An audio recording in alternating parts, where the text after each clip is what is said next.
So last year, Govee launched their permanent outdoor lights, and I really don't think they truly understood how big of a market there was for a product like this because demand far outweighed the supply and they were always out of stock. In today's video, I'll be taking a closer look at some of their popular outdoor offerings to see just how big of a difference adding some simple plug-and-play lights can make for an outdoor space. Now the first item I'll be taking a look at will be their permanent LEDs. I'll be setting up and testing out their 30-meter option, but you can also get this in a shorter 15-meter version if 30 is more than what you need. Opening things up, you have the user manual, a quick start guide, one 3.7 meter extension cable, extra 3M sticky pads, the controller, power supply, and 6 individual 5-meter sections of lights that you can connect together. Taking a closer look at these lights, they are completely enclosed and the LED itself is certainly a little bit bigger than the LEDs you would find on your traditional strips, so I do expect these to get very bright on their max settings. Now they do recommend you quickly test things out before hanging to make sure they work. I'll separate all the lights into their 6 sections. Next, I'll take the power supply and connect it to the controller.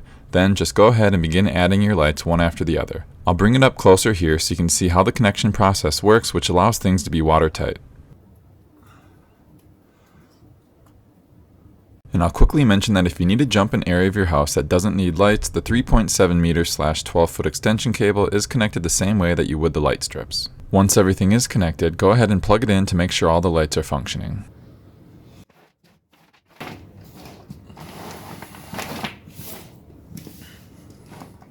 Now moving on to the second product I'll be incorporating is their 10-meter long waterproof neon rope light. Opening things up, you have the getting started information, the neon rope with the control box, the power supply, and a couple different mounting options. And finally, I'm also going to be trying out their floodlights. These come with 4 individual panels, the power and controller, and stakes you can attach to each of the frames to secure it to the ground. Now before moving on, I want to thank the sponsor of today's video, Aura. So this is me signing up for their free 14-day trial, and during this setup process, one of the many things they do is scan the internet for data brokers that have your personal information. These data brokers then make a fortune selling your information to spammers, scammers, and other entities that want to know more about you. Now, Aura was able to find 30 such instances of my personal information being in the hands of these companies. Then, with one click, Aura sends out a notice to have my information removed from their systems, which they are legally required to do when asked. Now this just scratches the surface of what they're able to do, as they are the #1 rated one-stop solution to keep you and your family safe from cyber criminals. Their all-in-one platform offers antivirus protection, credit monitoring, credit lock, financial transaction alerts, secure VPN, identity protection, parental controls, 24/7 US-based customer service, and much, much more. They have an A+ rating with the Better Business Bureau and have been featured on Wall Street Journal, Bloomberg, Forbes, Money, and Security.org to name a few. I'll leave a link in the description for you to start your own free 14-day trial, so please make sure to check them out. Thank you all so much, and now back to the video. So now let's move on to getting things installed. I recommend first measuring things and coming up with a plan on where you want the lights to start and stop, as well as where they'll be plugged in. And being that you only have one gap jumper cable, you have to be strategic about this. However, I do plan on making a follow-up video where I'll cut these and splice in my own wires plus waterproofing them. Now Govee doesn't recommend doing this, but I really don't see any reason why it wouldn't work. A couple things to point out while I'm putting these up is that you're going to want to install them about 1 or 2 inches away from the side. This ensures that a good amount of light will actually hit the siding, which is what you want. So from here it's all pretty straightforward. I'm applying the sticky pads to the underside of my garage hangover and then holding down for at least 5 seconds to make a good bond before moving on to the next light. And I did disconnect everything since I figured it'd be easier to work with each 5-meter section individually and simple enough to reconnect them as I go along. The process of getting these hung up was very easy, and altogether it probably took me about 45 minutes to install all 100 feet of the lights.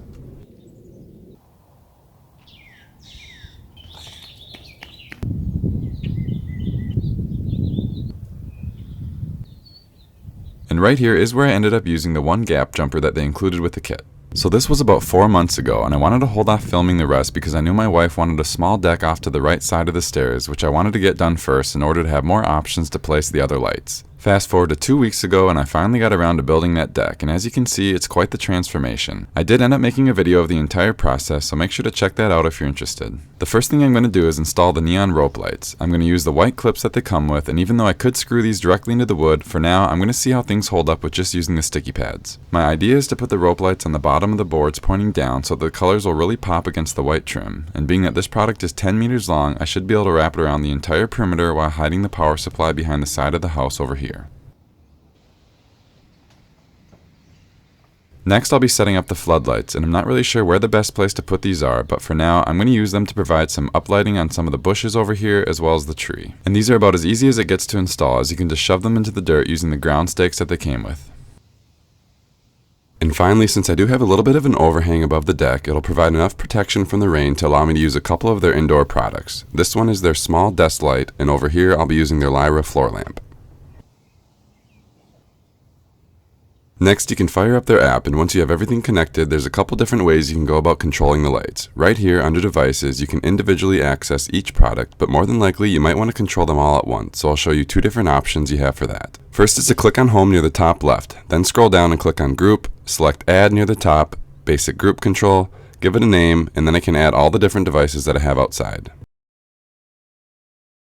This will allow you to turn all the lights on or off at once, control brightness, choose an individual color, choose multiple color palettes or create your own, and some basic sound react functionality.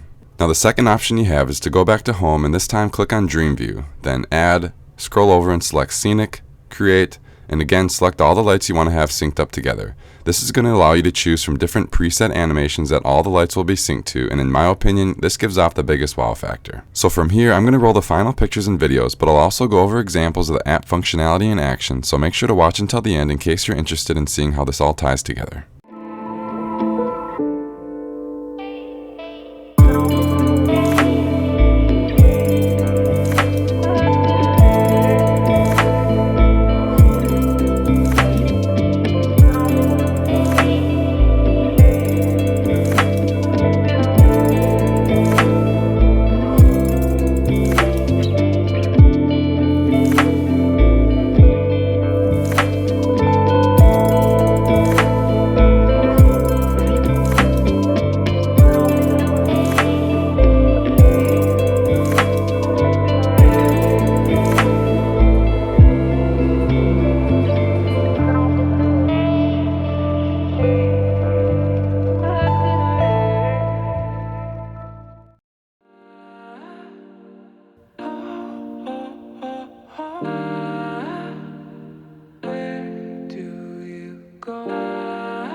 One, two, three, test, test, test. Test, test, test. Check, check.